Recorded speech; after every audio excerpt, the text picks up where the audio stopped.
You can't say enough about what Reynaldo Lopez has provided this team here in 2022. So he comes in a bases loaded 2-out spot. This game was not decided. Cleveland gets a base hit right there. All of a sudden, you're looking at least a 4-2 game. And given some of the bad history and the bad juju, as our boy Buzz would like to say, in that ballpark, particularly over the course of the last decade, Anthony, I think you and I might have gone over that after last evening's debacle. For him to come in there and just immediately carve up, get a 3-pitch strikeout to put that inning to bed immediately and say, not tonight, motherfuckers. Raylo's on the case.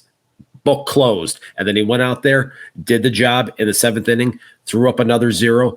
That's what we have been seeing from this guy with consistency all season here. And he has really elevated himself to be one of the most reliable pieces in this bullpen, and a guy that is positioning himself to be a higher leverage option for this team down the stretch if they can right the ship and be playing in meaningful games down the stretch.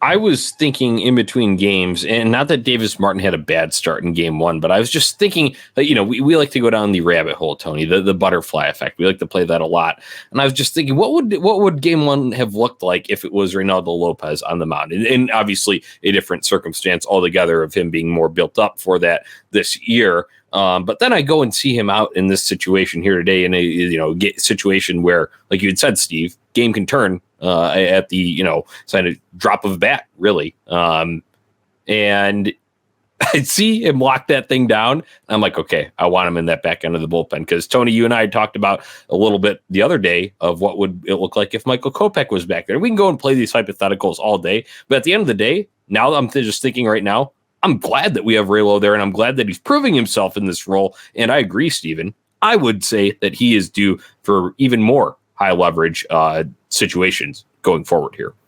And it's funny, Tony, you talked about kind of Lopez's career trajectory, being a guy that came over in the Adam Eaton deal and was a top 100 prospect, didn't pan out in the starting rotation.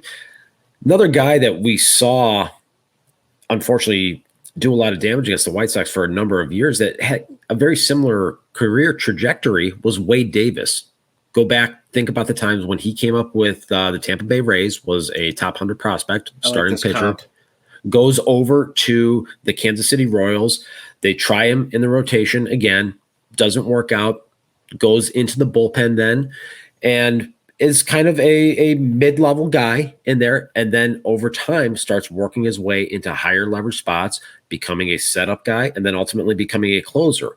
Hint, hint, you might see more about this very tale. I was going to website. It was on tampsportsnet.com tomorrow. Steve, I was going to ask you, and Johnny here, Reynaldo Lopez has future closer written all over him, does he not? 100%. That's something that scouting reports, when the trade was made, there was some back and forth. There was not a consensus about his future role. There was a group of people and prospect evaluators that thought he was going to stick in the starting rotation. And on the flip side, there was another group that said this is a future closer.